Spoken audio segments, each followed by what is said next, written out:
It was the kind of July heat that crawled under your skin, sticky and mean when the sound of the cane cut through the back schoolyard like lightning splitting wood.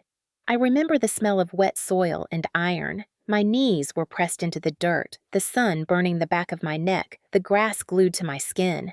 I could hear the cicadas screaming louder than my heartbeat. Harold Briggs stood over me, his face red and swollen from anger, the rattan cane gripped in his right hand. He had been a correctional officer before retiring, and he still carried that same authority, the kind that didn't need words to make you obey. His voice rasped through the thick air, steady and cold. "Do you understand what disrespect means under my roof, Mara?" I didn't answer. He lifted the cane slightly, and the air hissed. My arms trembled from holding myself upright too long. My mother was on the porch, frozen. She looked small against the doorframe, her hands pressed together. She didn't say a word. And next to her, leaning against the railing with a smirk she didn't bother to hide, was Tara. Tara Briggs, his daughter, my stepsister. She had that same cruel amusement she always carried when I was the target.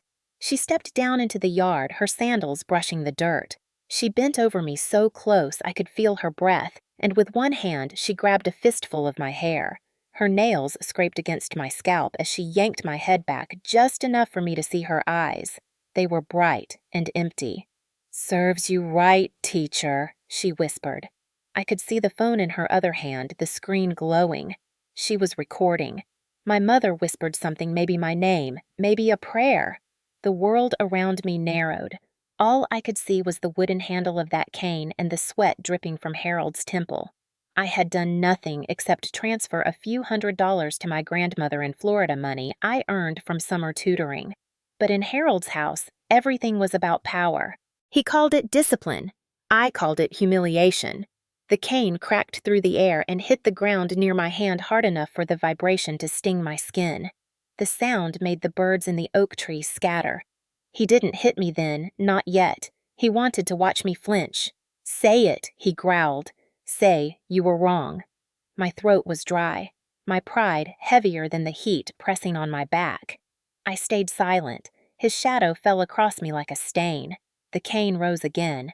That's when I heard the faint creak of the back gate. My eyes shifted just enough to see Mrs. Ethel Carter, our neighbor, from 2 houses down. She was standing by her fence, one hand gripping the wooden post, the other holding her phone. Her gray hair was pulled into a bun, her eyes wide behind her glasses. For a second time, froze. I wanted to scream to tell her not to interfere because I knew what Harold could do if he felt exposed, but she didn't move closer. She just lifted her phone higher. Tara noticed her too. Her hand loosened in my hair, her mouth twisted. "Dad, someone's watching," she hissed. Harold turned his head slowly like a predator catching scent. For the first time, he looked uncertain. Mrs. Carter met his gaze but didn't back away. She pressed something on her screen, then lifted it to her ear. My body shook not from fear anymore, but from the strange realization that this moment, this ugly, hot, humiliating moment, was not hidden anymore. Someone saw it. Someone cared enough to call. The cane lowered slightly. Harold's chest rose and fell with uneven breaths. The porch light flickered even though it was daytime, and the sound of a dog barking somewhere down the street filled the pause between us. Tara let go of me completely and stepped back. The smell of cut grass and sweat and fear hung in the air. My hands trembled as I pushed myself upright. Harold looked at me again, his jaw tight. "You think anyone's gonna believe you?" he said quietly. Around here, respect still means something. I looked at him, then really looked, and for the first time saw not authority, but weakness. The kind that hides behind control. Mrs. Carter's voice drifted faintly across the fence, calm and steady. "Yes, officer, the address is 412 Bayview Street. There's a man threatening a woman in his yard. I'll stay on the line." Harold froze. The world tilted. Tara's phone slipped from her hand and landed in the dirt. The sound of distant sirens began to rise through the humid air, slow and certain. I remember thinking how strange it was that the sky still looked so normal, the clouds white and soft, like nothing was wrong. I stayed kneeling even as the sirens grew louder because it was the only thing keeping my legs from shaking. My mother's voice finally broke through the silence. "Harold, please." but it was too late for pleading. The sound of tires on gravel came closer. And in that moment, beneath the blinding heat and the noise of a world that suddenly felt awake, I realized something simple. Fear only survives in silence. Someone had just ended that silence for me. If you've ever been blamed for something you didn't do, keep watching, because what happened next changed everything. When I moved back to Savannah last summer, I told myself it would only be for a few months, just until I could get back on my feet. I packed my life into 3 cardboard boxes, the kind you buy from the UPS store, and drove from Atlanta in silence. The divorce papers sat on the passenger seat, folded and signed. I didn't look at them again.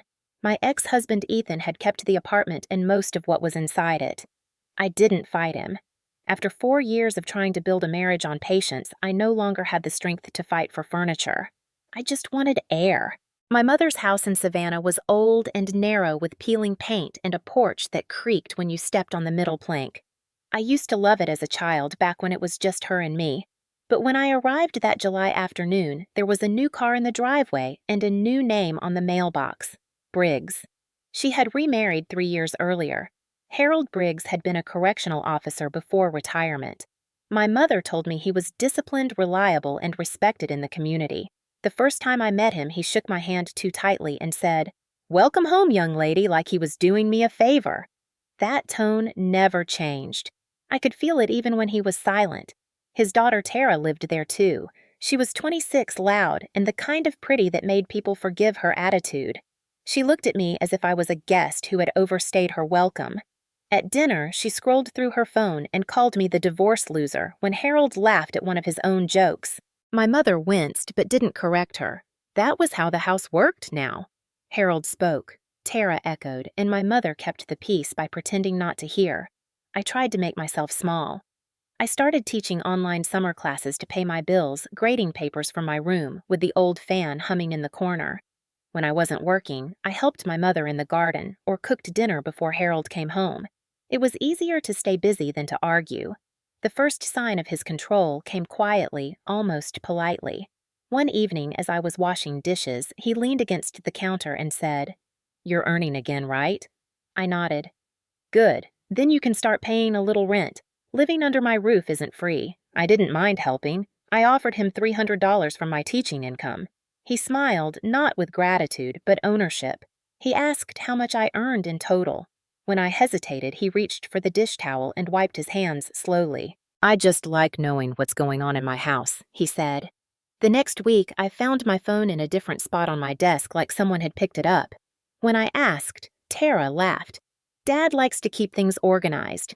That night, he mentioned how much I spent on groceries, even though I never told him. It felt like living under a microscope. My mother told me not to make a scene. He's old-fashioned Mara. He just wants structure. I wanted to believe that, but structure isn't supposed to feel like suffocation. In September, I started sending money to my grandmother in Florida. She had health issues, and I wanted to help with her medication. It was my own money, but Harold saw the transfer in the bank statement because he handled the household finances. The next morning, he asked who Gloria Keaton was. I said, "My grandmother." He said, "That's my household's money." When I reminded him it came from my teaching account, he just stared at me and said, "Every dollar that goes through my house is part of my house." It sounded like a law he'd invented for himself. I told my mother about it. She squeezed my hand and whispered, "Just let him cool off." I'm sure he didn't mean it like that, but she looked away as she said it. Tara, meanwhile, seemed to enjoy the tension.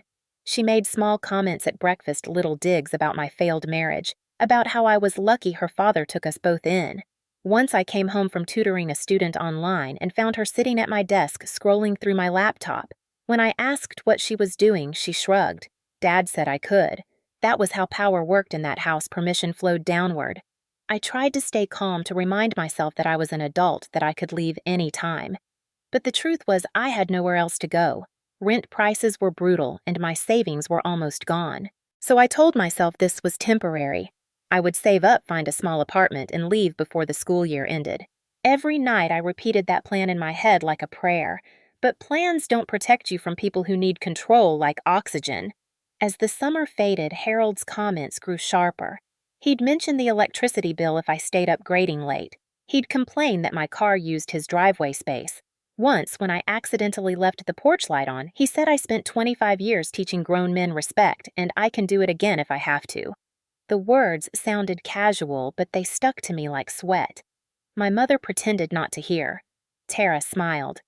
And I, for reasons I still don't fully understand, stayed silent. Maybe because silence was safer. Maybe because I was tired of starting over. Or maybe because part of me thought if I could just behave, if I could just keep the peace long enough, he would forget to hate me. But people like Harold never forget.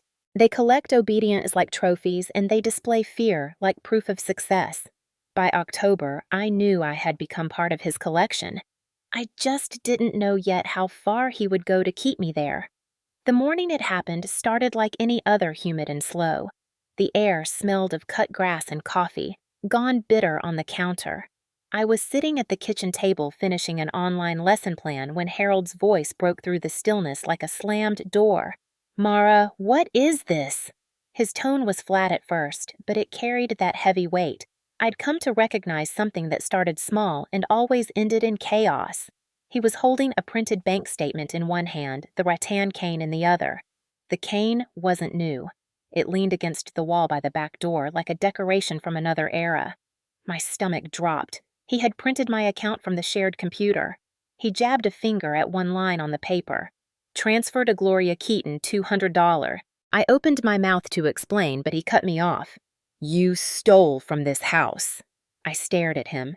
"Harold, that's my money. I earn it from tutoring." He shook his head slowly.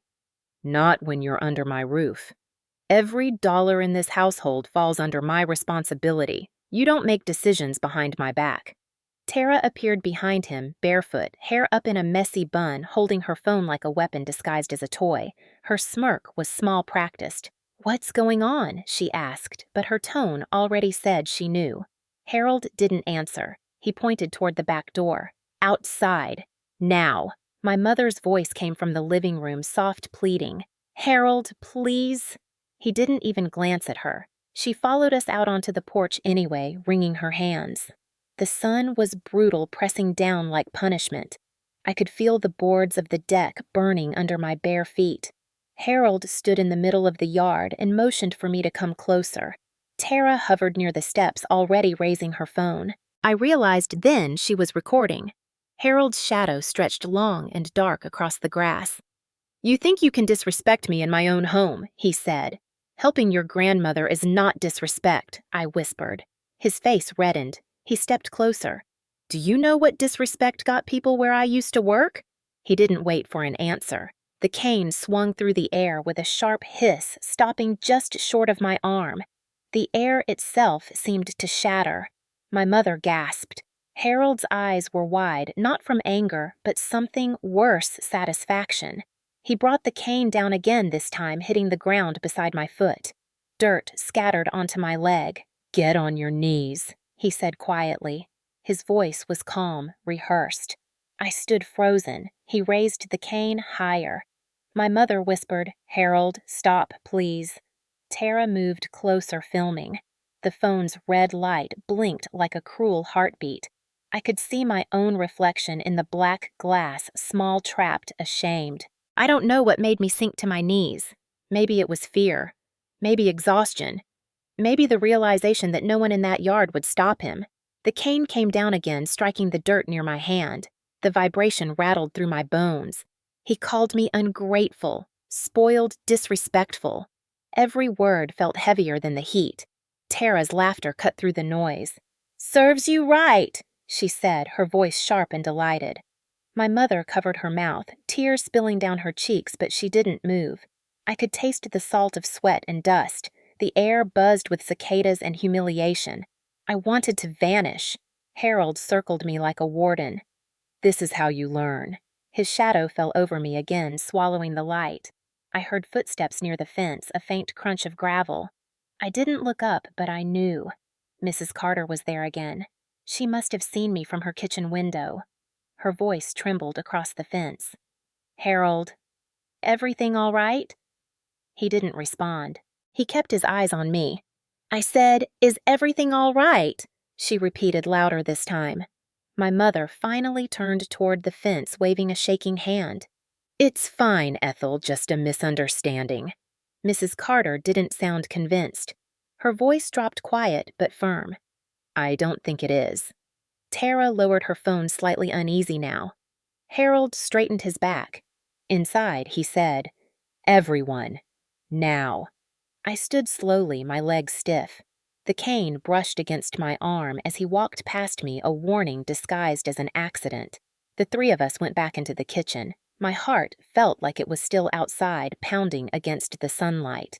Harold locked the back door, placed the cane against the wall, and poured himself a glass of water. His voice was calm again, almost casual. "I discipline when I must. That's how order stays." My mother nodded weakly. I didn't speak. My hands were shaking too badly to hold the glass she offered me. A few minutes later, the sound of tires on gravel echoed outside. Mrs. Carter's voice followed, this time with authority. "Police!" I froze. Harold's head turned slowly. He set down the glass, the sound of it against the counter sharp as breaking glass. He went to the door, cracked it open, and put on his practiced smile. "Afternoon, officers." My wife called earlier, little misunderstanding. My mother hovered behind him, pale and silent. One of the officers, a tall man with dark glasses, stepped onto the porch. "Ma'am, we got a report of a disturbance." "Everything all right here?" Harold laughed softly. "All good, just family discipline." The officer's expression didn't change. He glanced past him at me. I was standing by the kitchen table, my hands trembling, the dirt still clinging to my knees. The officer's eyes caught mine for half a second. "You sure you're okay, ma'am?" I nodded slowly. Words caught in my throat. Harold placed a firm hand on the doorframe, blocking part of the view. "She's fine," he said. The officer hesitated, then nodded and walked back toward his car. As the cruiser rolled away, Harold shut the door and turned to me. "See," he said softly, "respect works."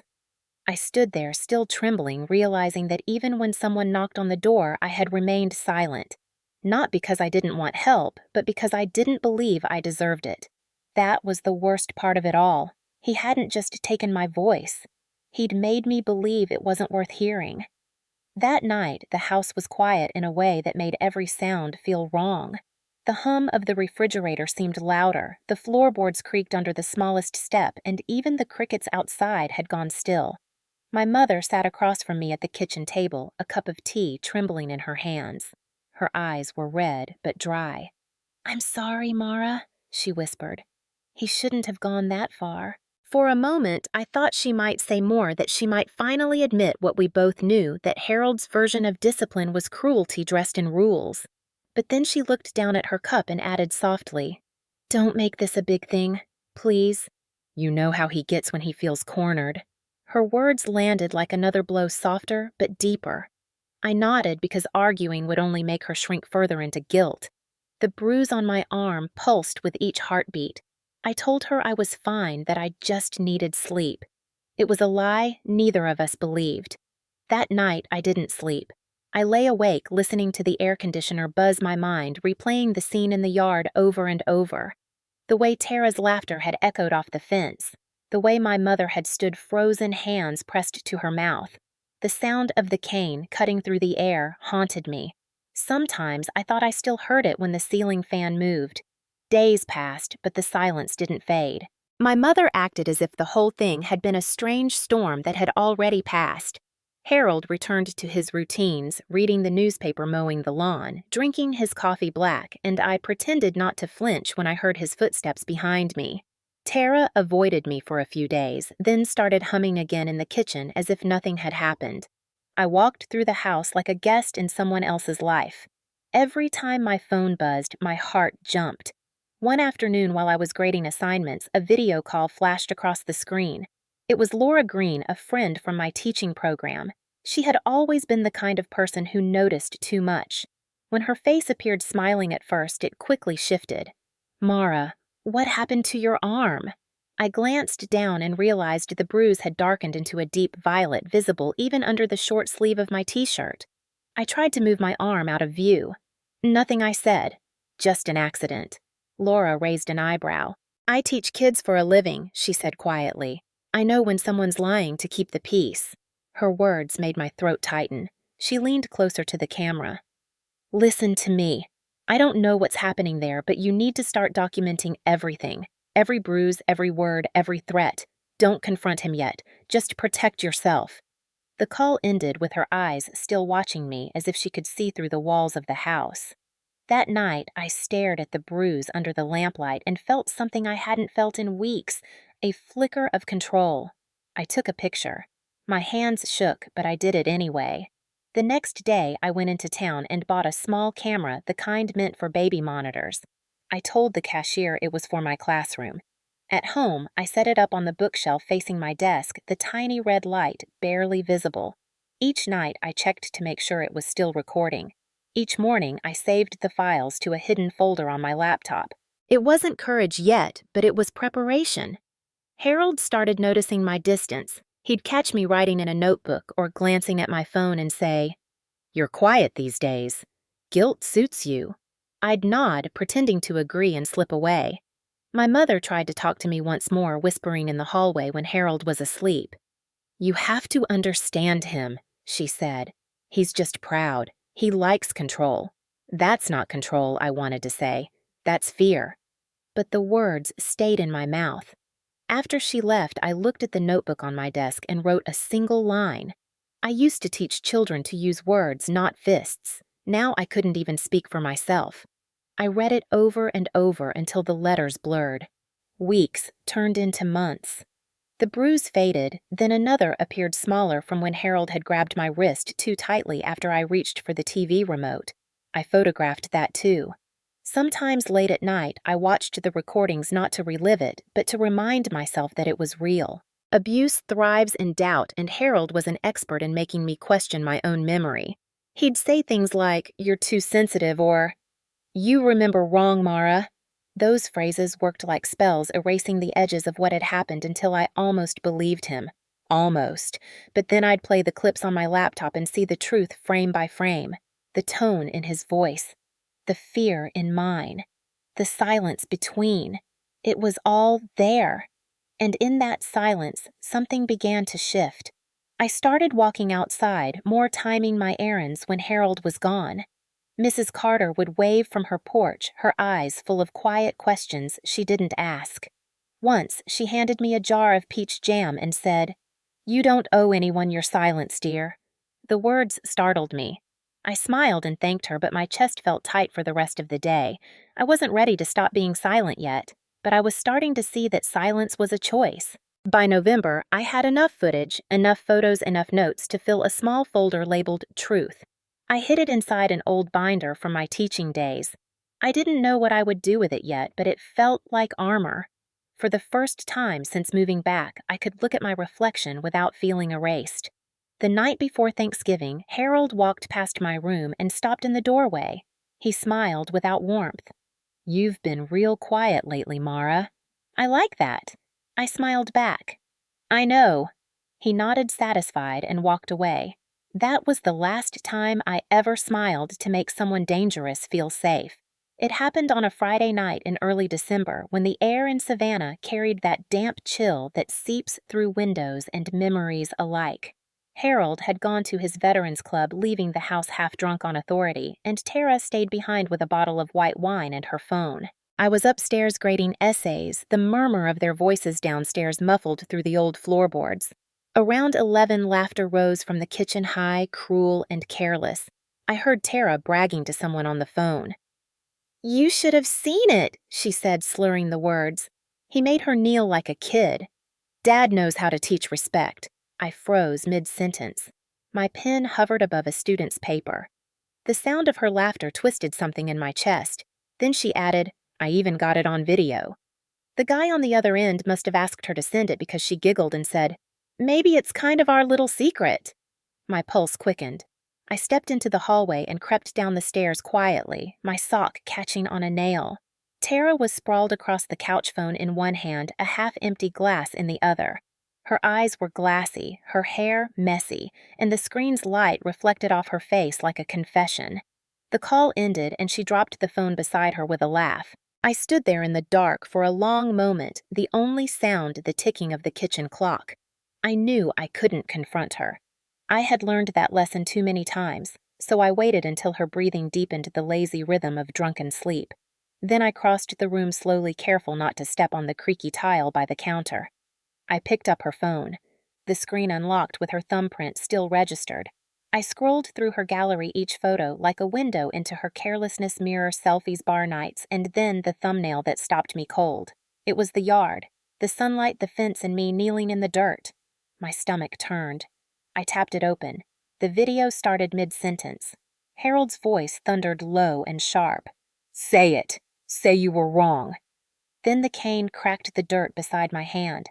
Tara's laughter filled the frame, the sound of my own breath shallow and terrified. She moved the camera close to my face, and the clip ended with her whispering, "Serves you right." I stood frozen, the phone trembling in my hand. It was all there. The proof, the humiliation, the silence that had protected them for months. My mother's face appeared briefly in the background of the video, standing still near the porch. She had seen it all and done nothing. For a second, I wanted to throw the phone into the sink to wash it all away. Instead, I plugged it into my laptop hands, shaking, and copied the file. I renamed it simply July and transferred it to the hidden folder labeled Truth. When Tara stirred on the couch, I quickly placed the phone back beside her and went upstairs, heart pounding. In my room, I played the video again, this time without sound. Watching it silently was worse. The image of myself on my knees under that sunburned sky was like looking at a stranger who had forgotten how to stand.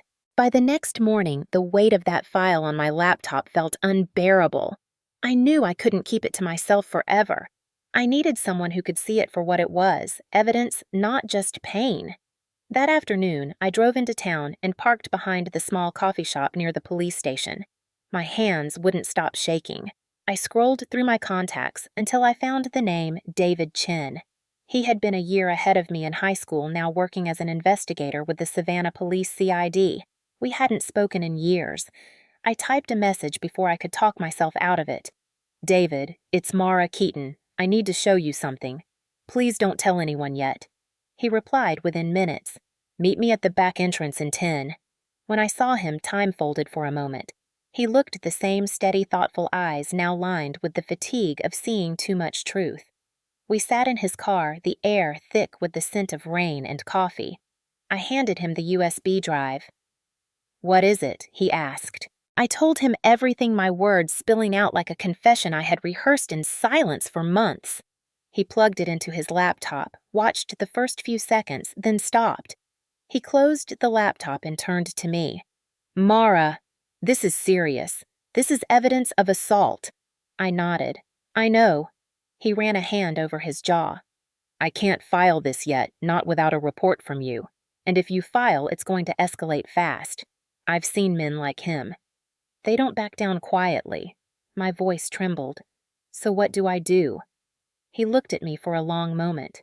"You wait. You keep collecting. He'll make a mistake again. People like him always do. When he does, we make it public, clean and undeniable." The words "make it public" echoed in my mind the whole drive home. They felt dangerous, but also right. That night, I sat at my desk and made a list. Under the word proof, I wrote video, photos, recordings, bank files. The last item circled itself in my mind. Bank files. Harold controlled every account, but my mother still had a joint savings account under her name. If he was hiding money, or worse, using her identity, it would be there. The next morning, while he was mowing the lawn, I asked my mother if she knew her online banking password. She hesitated, then said she thought it was written somewhere in her drawer. She didn't ask why I needed it. Later, when the house was quiet, I found the slip of paper in her dresser. I logged in and my breath caught. There were withdrawals every few weeks labeled maintenance fees, but they all went to a separate account ending in numbers I didn't recognize. I took screenshots and saved them to the same folder. Each file was another brick in a wall. I was building a quiet fortress made of truth. I didn't know when or how I would use it, only that someday soon I would. For now, silence was still my shield, but knowledge was becoming my weapon. When I closed the laptop, I caught my reflection in the screen, not the woman on her knees from the video, but someone standing waiting. Learning. The day justice came was not yet here, but for the first time I could see it forming at the edge of the horizon. January came with gray skies and air heavy enough to make everything feel slower, quieter, more dangerous. The tension in the house grew thick, like the humidity had turned into something invisible that pressed against your lungs. I thought I could keep pretending, keep collecting proof under Harold's nose without drawing attention, but men like him could smell secrets. It was a Tuesday afternoon when it happened. I was in my room transferring a new recording from the hidden camera onto my laptop. The file was almost finished when I heard the door open without a knock. The sound of his boots on the hardwood floor made my stomach twist. "What's this?" he asked, his voice calm in that way that meant fury was seconds away. I spun around too quickly, almost knocking over the chair. He was holding the small camera in one hand, the cord dangling like a caught snake. My throat went dry. He must have seen the red light while I was at work, followed the wire, and pulled it out of the socket. His face darkened, the muscles around his mouth twitching. "You spying on me now, teacher?" His voice dropped low, quiet enough to make it worse. I opened my mouth, but the words tangled. I wanted to—" He cut me off with a laugh that didn't sound human. "You wanted to—" "What?" "Make me look bad. Record your stepfather like some criminal." He threw the camera onto the floor, the plastic shell cracking open, a small puff of dust rising. My mother appeared in the doorway behind him, her eyes wide. "Harold, please!" He turned on her, his hand slicing through the air. "Stay out of this, Helen. For once, stay out." The next few seconds blurred. He grabbed my laptop, yanked the cord, and hurled it toward the window. It hit. The sill bounced and fell, the screen splintering like glass ice. The hidden folder, the files, everything gone. My pulse roared in my ears. Harold towered over me, breathing hard. "You think you're smarter than me?" He said, the words dragging through his teeth. "You think I don't know what you've been doing, you and that cop friend of yours." The mention of David made my blood run cold. He had gone through my messages. My phone was still on the desk.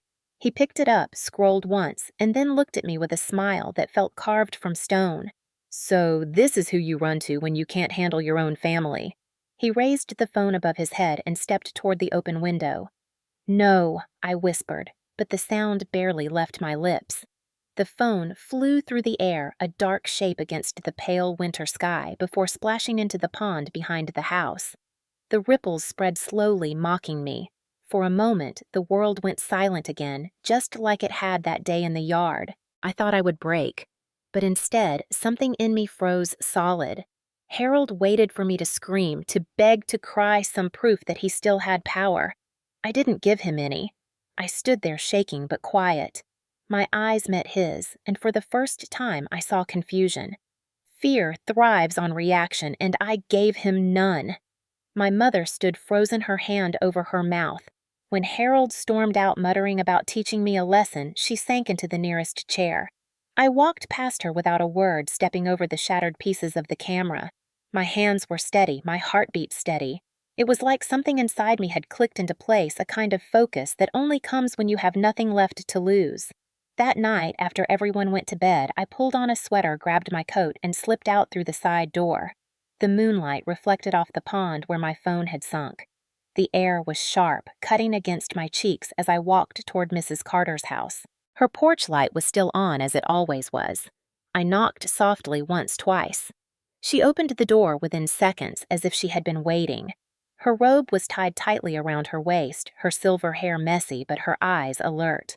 "Mara," she said, her voice a whisper filled with concern. I nodded. He found the camera. Her expression hardened. "Come in."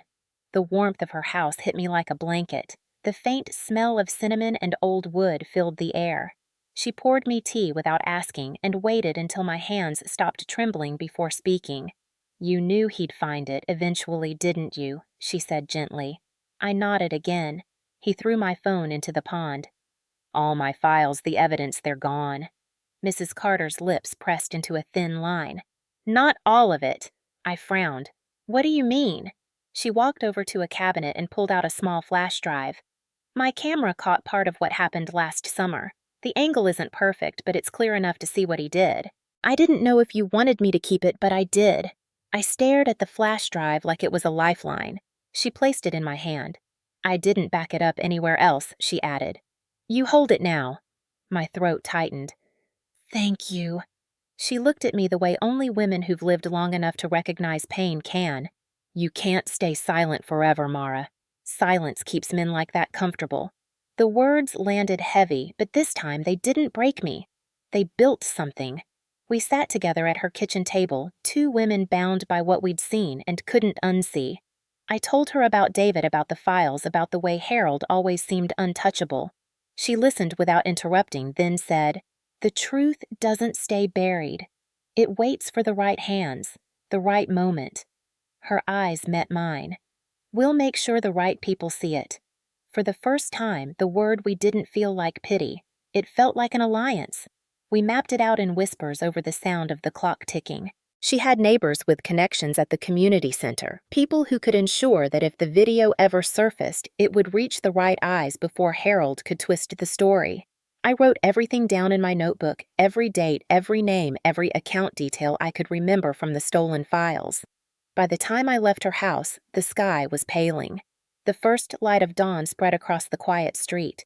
I looked back at her porch. She stood there, arms crossed, a silent guard watching me walk home. Inside, the house was still asleep. Harold's snores drifted from the bedroom. My mother's door was shut. I walked past the broken camera, now swept into a small pile by the wall. I sat on my bed and stared out the window where the pond shimmered faintly under the sunrise. The water looked calm again, as if nothing had sunk beneath it, but I knew what waited there. The lost phone. The shattered recordings. Proof erased, but not forgotten. Because now there was another copy in another house in another woman's hands. I closed my eyes and exhaled for the first time in what felt like months. Silence still filled the rooms, but it no longer belonged to him. It was mine now, calm, deliberate, and sharp as glass. I had learned something in those sleepless nights. You can weaponize silence the way abusers weaponize fear. I didn't need to shout or beg anymore. All I had to do was wait for the right moment to let the truth speak for itself. And when it did, it would be loud enough for everyone to hear. I realized silence was their greatest weapon and mine until the right moment. Harold's 55th birthday landed on a cold Saturday in February, the kind of day Savannah pretends is spring, but still carries the bite of winter. The house smelled of roasted ham perfume and forced celebration. Streamers hung unevenly across the ceiling, and laughter drifted through the rooms like cheap smoke. By noon, the yard filled with cars. Neighbors. Harold's old colleagues from the correctional facility. A few men from the Veterans Club and their wives all arrived carrying casseroles and polite smiles. My mother moved through the crowd with a nervous energy, adjusting plates and offering drinks. She wore a soft blue dress, the one Harold liked because it made her look respectable. Tara had dressed as if for a magazine shoot, her lipstick too red for daylight. She greeted everyone with a glass of champagne and a practiced grin. I stayed quiet, offering smiles where required, but inside my chest everything felt sharp and deliberate. Mrs. Carter was there too, carrying a covered dish and a calm that didn't belong to the room. She caught my eye, once a small nod. The flash drive was heavy in my pocket. When the guests settled into the living room, Harold stood near the TV, beaming as if nothing in this house had ever cracked. He raised his glass and began one of his long speeches about gratitude, family, and respect. The words felt like gravel in my ears. Tara clapped. My mother smiled tightly, and for a moment the illusion held. Then it was my turn. Harold gestured to me with a grin. "Say a few words, Mara. You've been quiet long enough." The irony almost made me laugh. I walked toward the TV, the USB drive clutched between my fingers, cool and steady. My heart pounded, but not from fear anymore, anticipation. He expected flattery, some token of false peace. I looked at him, smiled politely, and said I'd like to show something if that's all right. He nodded, still confident. "Of course. Go ahead." I knelt by the TV stand, slipping the flash drive into the port. The smart TV recognized it instantly. A thumbnail appeared on the screen, July, what, MP4. My mother froze. Tara's smile faltered. The guests kept chatting, unaware. I pressed play. The first sound was unmistakable, the whip of the cane through the air. Then my own breath, ragged and trembling. Conversations stopped mid-sentence, heads turned. The image flickered into full view me in the yard on my knees, sunlight cutting across my back. Harold's voice thundered from the speakers. "Say it! Say you were wrong." The room went silent. Tara's laughter rang out from the TV, followed by her cruel whisper, "Serves you right." Someone gasped. A fork clattered against a plate. My mother's hand flew to her mouth. Harold's face drained of color. He moved toward the TV, but Mrs. Carter stepped subtly between him and the stand, her expression composed but firm. The video continued, showing the moment his cane struck the dirt beside me, the humiliation captured in full daylight. No one spoke. Even the guests who didn't know us well understood immediately what they were seeing. It lasted less than a minute, but it stretched like eternity. When the screen went black, no one clapped or breathed. My mother swayed slightly, then collapsed into the armchair behind her, fainting without a sound. Tara backed away, stammering. That's not." Harold reached for the remote, but I had already pulled the plug from the wall. I turned to face the room. "For months," I said quietly, "I've been told to stay silent. But silence protects cruelty." I looked directly at Harold. "You taught me that." Someone from the back murmured, "My God, Harold." Another voice, one of his former colleagues, said, "That's assault, man. You can't call that discipline." Harold opened his mouth, but no words came. His jaw worked like he was chewing stone. Mrs. Carter placed her hand gently on my shoulder, steadying me as I took a step back. From outside, the sound of sirens began to echo again, faint at first, then closer. Harold spun toward the window, his composure cracking. "Who called them?" he demanded. Mrs. Carter's voice was calm. "I did. I sent the video to Officer Chin an hour ago. He said he'd be on his way." Harold's eyes darted toward the door, calculating. Tara whispered something, clutching her phone, but before she could move, the knock came 3 sharp raps against the front door that silenced the room all over again. Officer David Chin stepped inside his uniform. Crisp, his expression unreadable. "Afternoon, folks," he said. "Harold Briggs. We need to speak with you." Harold straightened his shoulders, trying to recover the mask. "This is ridiculous. That video was taken out of context. It's family business." Officer Chin didn't flinch. "Assault isn't a family matter, sir. The line of law is clear." He glanced at me briefly, then back at Harold. "We've reviewed the footage. It's admissible. You'll need to come with us." Tara stepped forward, her face pale. She shouted, "You can't arrest him? It was just discipline." Officer Chin turned to her. "Miss Briggs, you might want to call your attorney.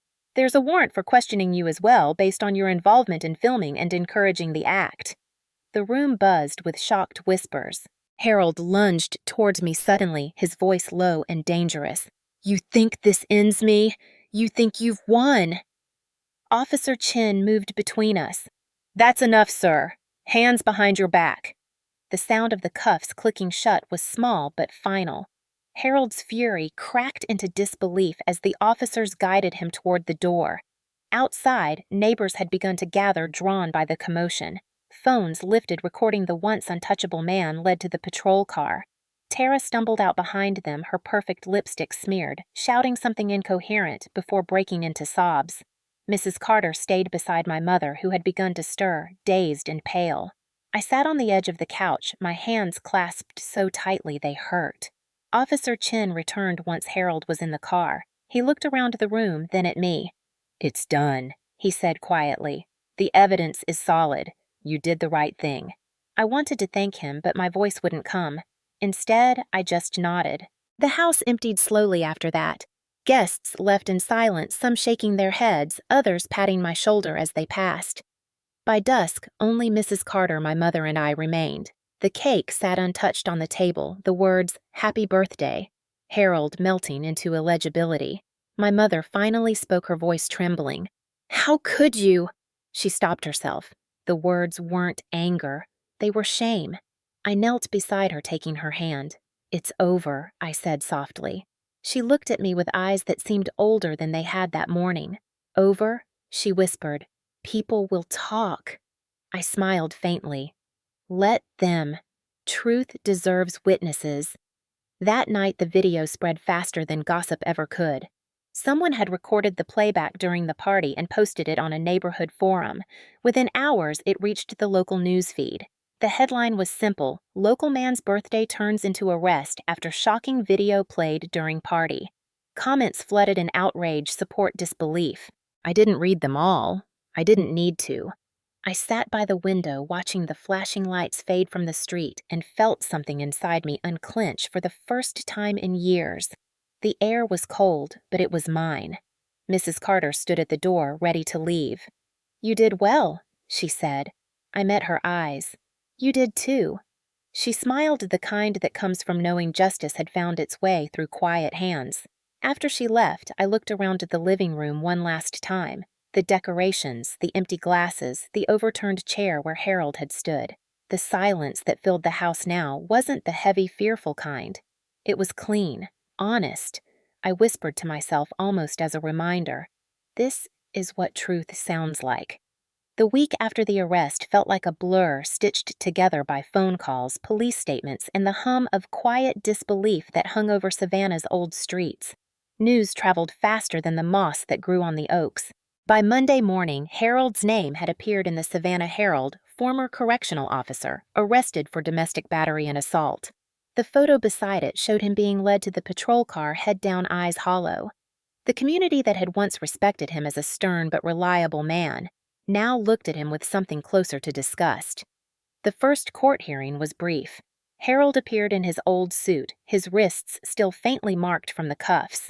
He avoided my eyes the entire time. His lawyer spoke in calm, controlled tones about misunderstandings, private family matters, and disciplinary actions blown out of proportion.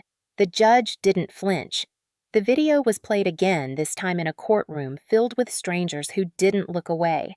The cane, the voice, the laughter, it all echoed through the speakers like ghosts returning for justice.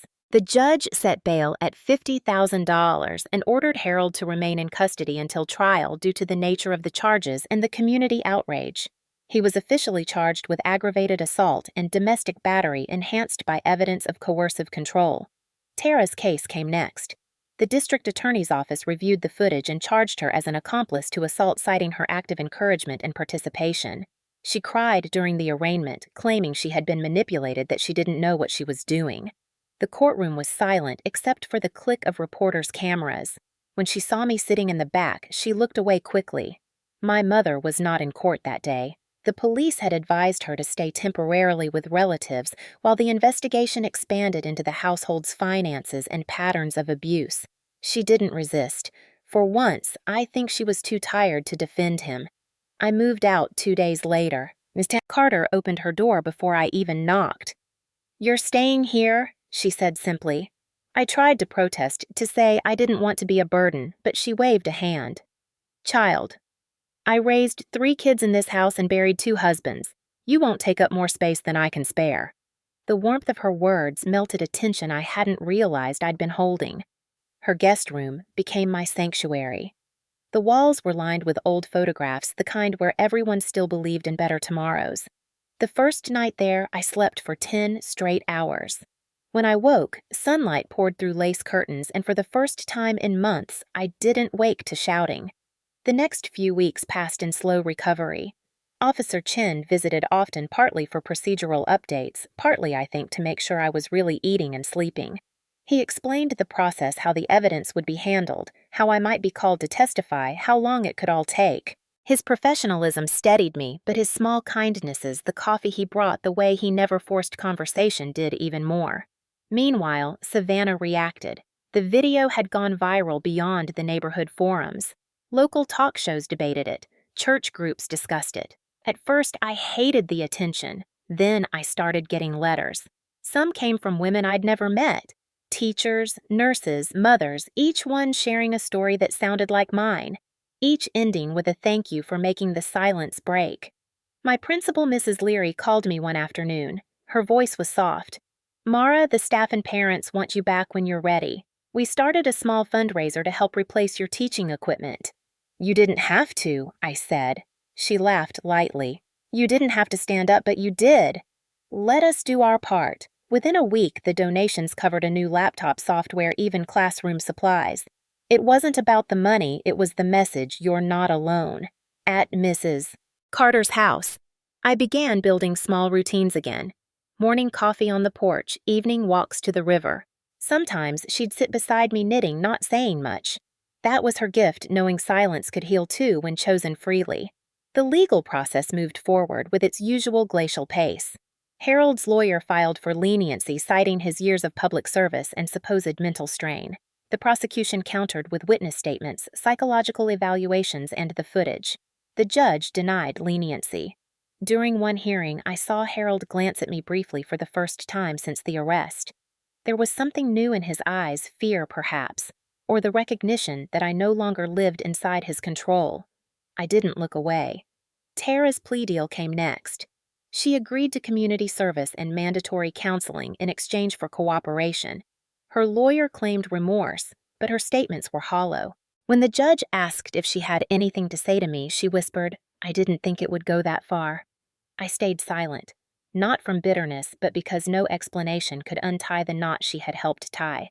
The hardest part, though, wasn't the courtroom or the media. It was seeing my mother again. She reached out weeks later through Mrs. Carter asking to meet. I agreed cautiously. We met at a small cafe near the courthouse. She looked older, her hands trembling as she stirred her tea. "I don't expect forgiveness," she said softly. "I just want you to know I should have protected you." I believed him because it was easier than facing what he really was. I studied her face, the fine lines around her eyes, the grief carved into her expression. For years, I had imagined this moment filled with anger. Instead, it just felt tired. "I believe you're sorry," I said, "but belief doesn't erase what happened." She nodded, tears glinting. "I don't want to lose you, Mara."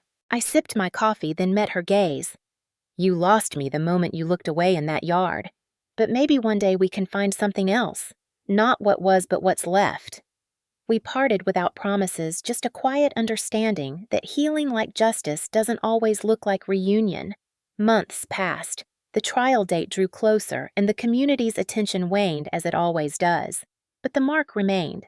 I started volunteering at a local shelter for women dealing with domestic violence. I never told them my story outright, but sometimes one of them would recognize my name from the news. They'd look at me differently, not as a victim, but as proof that silence could end. Those nights I'd go home to Mrs. Carter's porch and watch the streetlights flicker across the pavement.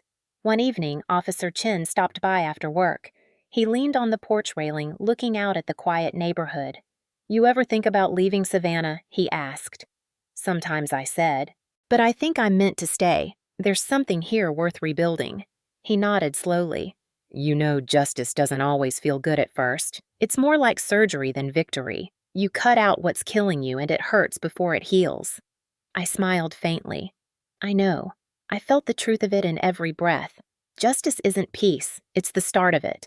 He left soon after, his words lingering in the night air.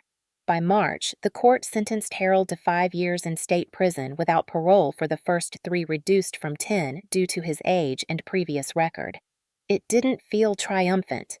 It felt inevitable. The day the sentence was read, I stood outside the courthouse, the sunlight warm on my face, and thought about the yard, the cane, the silence. The same sky hung over both days, but now it looked wider. I took a deep breath and walked away, the courthouse fading behind me. That evening, back at Mrs. Carter's, she handed me a small envelope. Inside was a check from the community fund, larger than I expected. "Use it to start something new," she said. I looked at her. "Maybe I will." She smiled. "Just promise it won't be silence." I laughed quietly and hugged her. I didn't know what came next, but for the first time, that didn't scare me. The worst had already happened. What remained was mine to build. And in that realization, somewhere between justice and peace, I found the space to breathe again. 4 months after the sentencing, when the magnolias along the river started blooming again and the air tasted faintly of salt and renewal, a letter arrived at Mrs. Carter's house.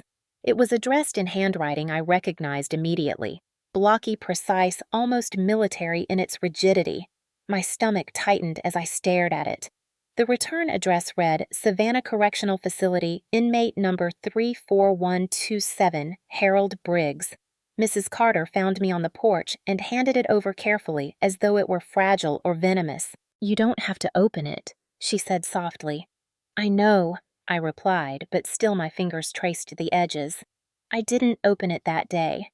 I placed it on my desk and went about my routines teaching online again, tending to the potted herbs she kept near the kitchen window, pretending I didn't feel its weight following me from room to room.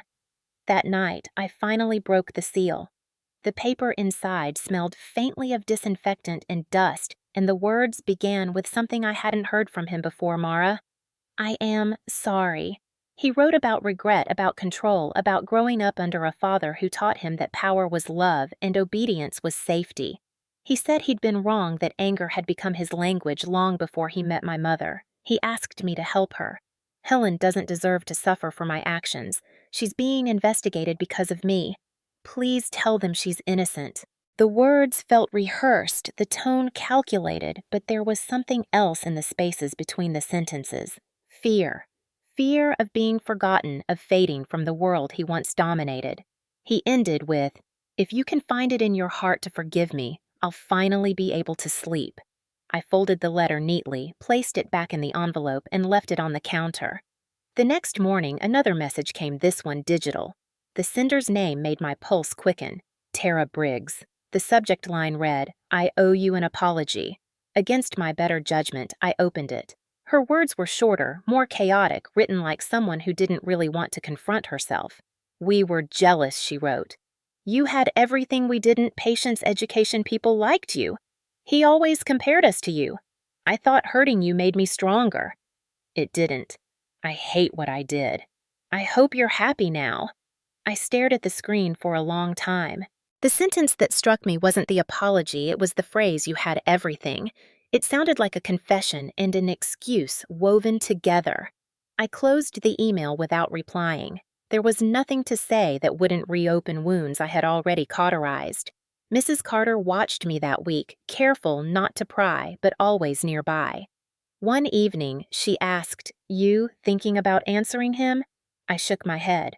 "Forgiveness is for people who've changed," I said quietly. "He's just afraid of the silence." She nodded, thoughtful. Sometimes silence is the only answer that fits.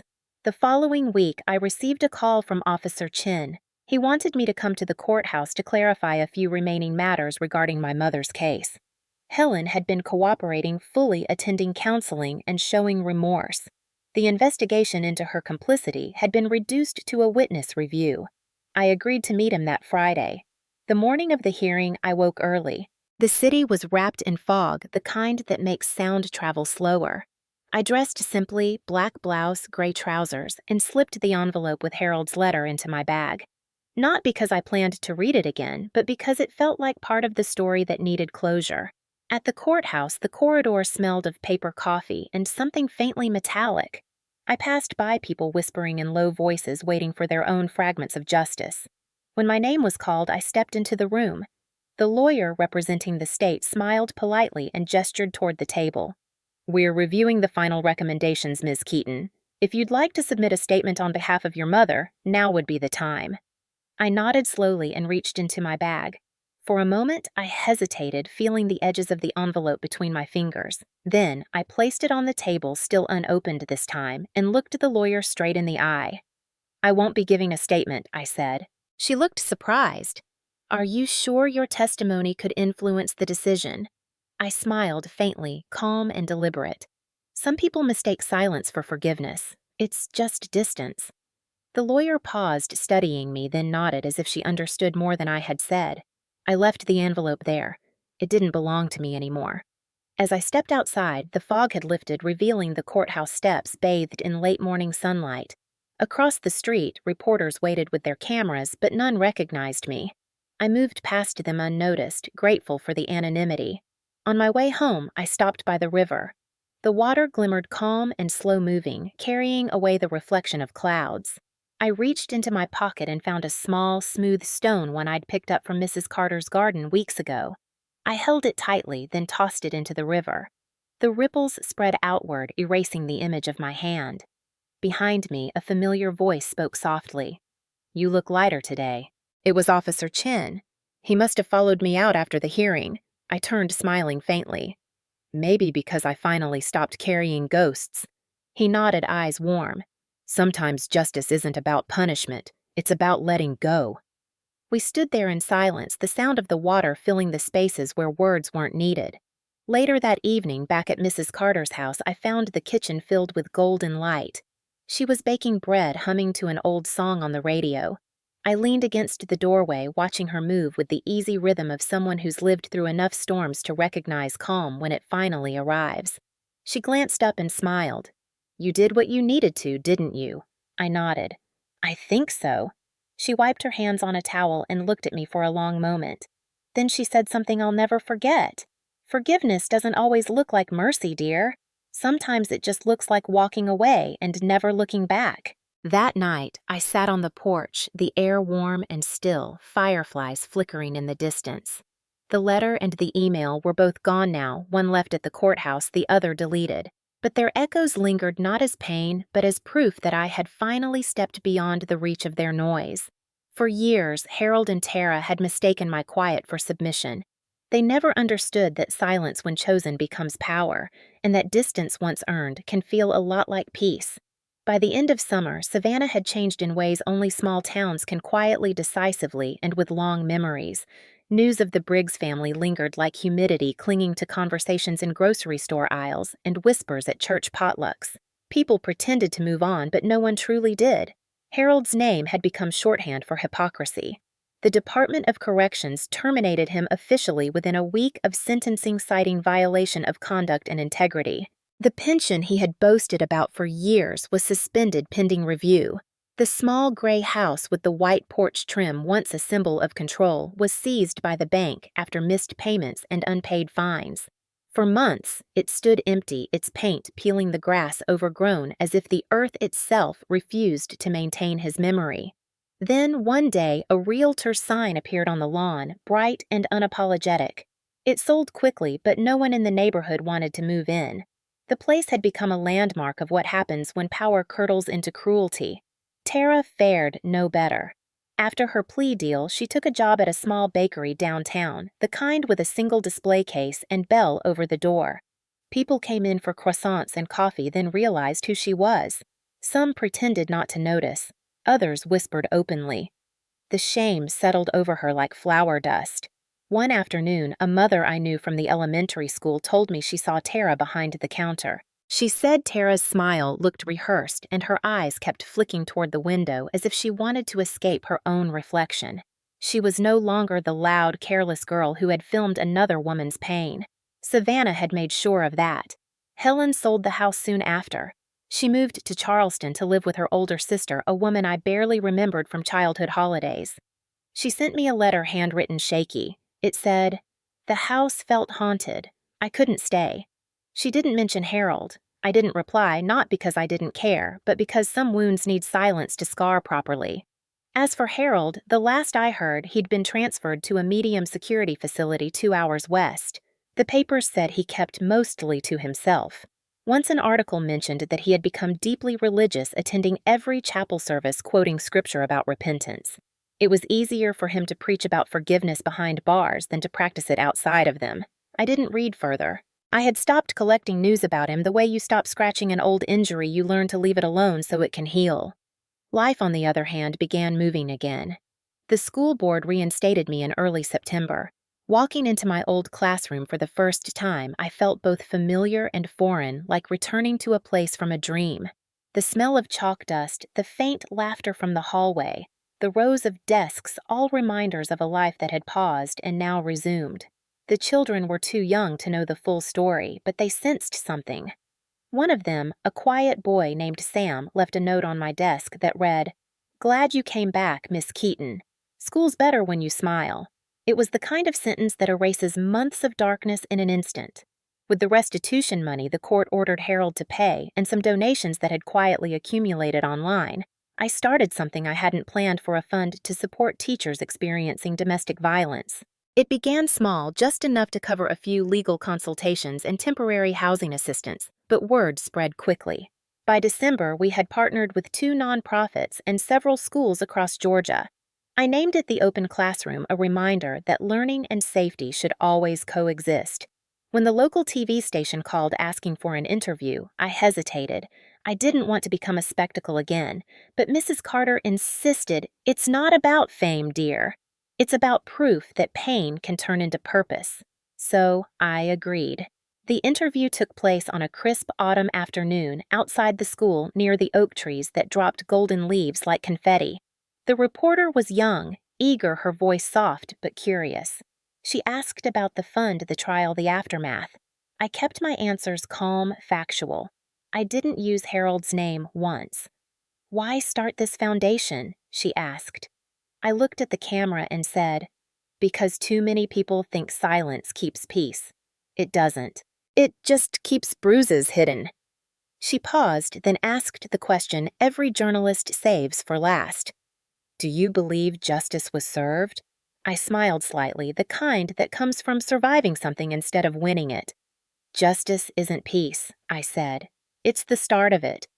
The segment aired that evening. Within hours, messages poured in.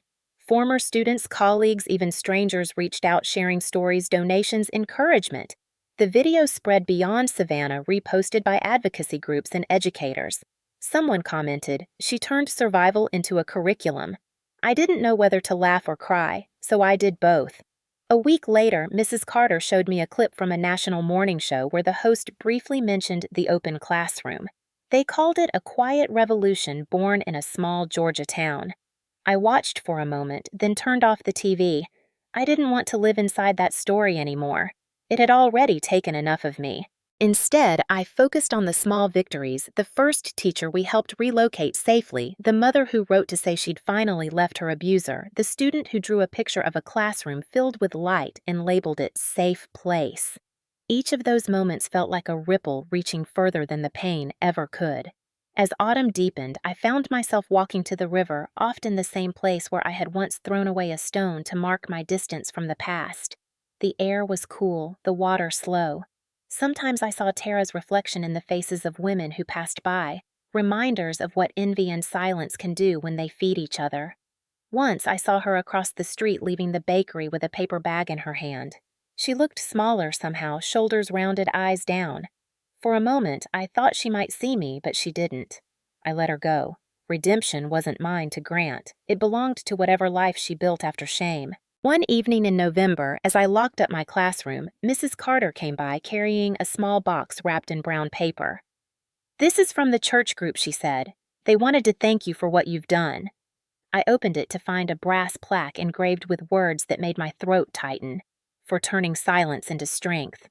I placed it on my desk right beside the jar of pencils. Sometimes I'd catch the light reflecting off it during lessons, like a small sun warming the room. The holidays came quietly that year. I didn't decorate much, just a single wreath on the door and a string of lights across the window. On Christmas Eve, I stood by the window with a cup of tea, watching the snow fall in soft, patient layers. Mrs. Carter joined me, her hands clasped around her own mug.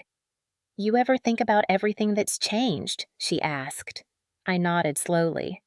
"Every day," she smiled. "Funny thing about justice, it doesn't just change the guilty. It changes the brave, too." I looked at her, realizing how true that was. Justice had reshaped me, burned away the parts that had lived in fear and left something quieter but stronger in their place. I thought of Harold sitting in his cell, Tara in her bakery, my mother in Charleston, and all the people who had seen the video and chosen to believe me. Every one of them in their own way had become part of this story's consequence. Before we turned off the lights, Mrs. Carter said softly, "Maybe you should share that story one last time. Not for you, for others who are still waiting to speak." I smiled. "Maybe I will." So here it is, told not in anger, but in faith that someone out there might find courage in it. If you believe justice should always have a voice, share this story. By the time spring returned to Savannah, the air smelled of wisteria and river salt again. The past year had carved deep lines into my memory, but it also left space for something new to grow. I bought a small apartment near the river, a one-bedroom place with peeling white paint, tall windows, and enough sunlight to make anything feel alive. It wasn't much, but it was mine, and that was a kind of wealth I had never known. The first thing I did was fill it with plants. Herbs in the kitchen ivy by the windows and a stubborn fiddle-leaf fig that refused to grow straight. Each pot felt like a small declaration of peace, something I could nurture without fear. Mornings began quietly with coffee on the balcony and the sound of gulls in the distance. The city still whispered my name sometimes in the cautious smiles of neighbors who remembered the story, but most days I was just another woman carrying groceries and waving at strangers. Teaching became my rhythm again. The children brought a kind of lightness that life had once stolen. They didn't know about courtrooms or headlines. They knew that Miss Keaton always smiled when someone raised their hand, that she smelled like cinnamon, and that her classroom plants always had names. Some days I'd catch them whispering secrets to the succulents on the windowsill, and I'd laugh quietly to myself. After class, I would stay behind grading papers as the sunset poured orange light through the blinds. The laughter of children echoing down the hall felt like proof that the world could still sound gentle. I kept a journal, something I hadn't done since college. At first, I wrote out of habit appointments, grocery lists, lesson plans, but soon words began to spill in ways I hadn't expected. Reflections about silence, about anger, about forgiveness that doesn't look like surrender. I wrote letters I never planned to send to Harold to Tara to my mother and folded them into the back of the journal. They weren't for anyone but me. Some nights I'd receive emails from women across the state, sometimes even from teachers in other parts of the country. They had found the open classroom through the interview or through word of mouth. Their messages were filled with stories that mirrored pieces of mine: quiet fear, quiet defiance, quiet survival. One woman wrote, "You don't know me, but you made me brave enough to leave." Another said, "I never thought anyone would believe me until I saw you on TV. Thank you for giving my silence a name." I printed those messages and kept them in a box under my bed. On hard days, I'd take them out not to dwell on pain, but to remind myself why I had spoken in the first place. Mrs. Carter became more than a neighbor. She was my chosen family, the kind of person who appeared when the old world collapsed and helped you build a new one piece by piece.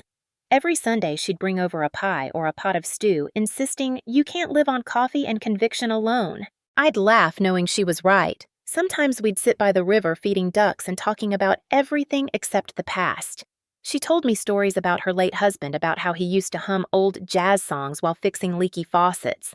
I told her about my students and the way their innocence could still make me cry when I least expected it. She said that was a good sign, that tears meant the heart was stretching, not breaking. One evening, as the sky melted into gold, she asked if I ever thought about love again. I hesitated. Maybe someday, I said, but not the kind that traps, the kind that listens. She nodded approvingly. Then she smiled and said, "You'll find it. The strong ones always do." Summer arrived slow and heavy. The apartment smelled of mint and lemon balm. I'd walk along the river after work, watching boats drift by, their reflections trembling in the water. Once I passed a couple arguing on the dock. The woman stood her ground, her voice steady, the man listening, not shouting. It was such a simple thing, yet it struck me as profound. Conflict didn't have to end in destruction. Some storms could be weathered without damage. I carried that image with me. At school, we began a project called Letters to Tomorrow. Each student wrote a note to their future self, describing what they hoped to learn about kindness and courage. When they finished, they asked if I'd write one too. I did. "Dear future me," I wrote, "if you ever forget how strong you are, listen to the silence. It will remind you how you survived." I sealed it and tucked it into their box, unsure if I would ever open it. The final Friday before summer break, I stayed late again, cleaning desks and watering plants. Outside, the sun sank low, spilling gold across the walls. Through the window, I could see the children running across the schoolyard, their laughter carried on the warm breeze. I leaned against the window frame, watching them chase each other, hair flying, faces open to the world. And for a moment, the past didn't exist, only the present, bright and alive. I thought of all the versions of myself that had stood in silence, afraid to breathe, afraid to speak. Then I thought of the woman standing here now, steady, healed in places that once felt shattered. "The world can break you quietly," I whispered, my reflection faint in the glass. "But if you listen long enough, even silence tells the truth." The first time I drove past the old house that spring, the air shimmered with heat and cicadas. The yard was overgrown again, weeds curling through the cracks of the walkway, but the fence was freshly painted by whoever lived there now. For a moment, I stopped at the curb engine, idling, windows rolled down. The sound of the cicadas was deafening, just like that July afternoon years ago when everything changed. Back then, their noise had felt like mockery. Now, it felt like proof that life continues whether or not anyone is ready. I didn't hate Harold anymore. Hate requires energy, and I'd spent too much of my life giving him that. What lingered wasn't rage, it was memory. The smell of hot earth, the glare of the Georgia sun, the weight of the cane slicing through air that never cooled. I could still see Tara's smirk, my mother's silence, my own reflection in the window that day, small and trembling. But that version of me no longer existed. I wasn't her anymore. I was the teacher who had stood in a courtroom and told the truth. The woman who turned bruises into boundaries and silence into evidence. I took a deep breath, rolled up the window, and drove away. The river shimmered in the distance, wide and patient. That evening, back in my apartment, I opened my journal for the last time that year. The pages were filled some with pain, some with names, and some with small victories that no one else would understand. I wrote one final entry. Justice isn't revenge, it's choosing not to become like them. I stared at the sentence for a long time before closing the book. It wasn't forgiveness, I felt it was peace. The kind that comes quietly, without applause. That week, the school year ended. My students made cards and drawings covered in glitter and crooked hearts. One of them wrote, "You make people brave." I laughed when I read it, but the words followed me all day. Maybe that was what justice was supposed to do, not just punish, but inspire courage in those who watched. On the last afternoon before summer break, I stood in my empty classroom, sunlight spilling across the desks. The room hummed softly with the sound of the old air conditioner and the faint rustle of papers. Outside the playground echoed with laughter as the children ran in circles, free and loud. I smiled. Freedom, I realized, doesn't always mean escape. Sometimes it means standing where pain once lived and breathing without fear. I walked slowly to the chalkboard and wrote one sentence in neat white letters. Be kind. Be brave. Be loud when it matters. Then I erased it, leaving only faint dust behind, because lessons like healing don't need to be visible to last. As I packed up, I noticed the brass plaque the church had given me still gleaming in the corner of my desk for turning silence into strength. I ran my fingers over the engraving and thought of every woman who had written to me, every teacher who had whispered thank you. I thought of Mrs. Carter now, nearly 70, still baking pies and scolding me for grading papers too late at night. I thought of the fund that had grown beyond Georgia helping women in other states. I thought of the past not as a wound, but as soil, dark, heavy, necessary for new roots. When I left the classroom, the hallway was empty, the kind of quiet that feels sacred. I turned off the lights, locked the door, and stepped into the warm evening. The street outside glowed gold in the fading light, and the air carried the faint scent of jasmine. I walked home slowly, the hum of the city gentle and low, each step lighter than the one before. Behind me, the school bell rang, once its echo soft like a promise that life keeps moving forward. I didn't look back. I didn't need to. Some stories end, not with a shout, but with the sound of a door closing peacefully. Justice, I realized, is never loud. It's steady. It's the quiet decision to rebuild your life instead of ruining someone else's.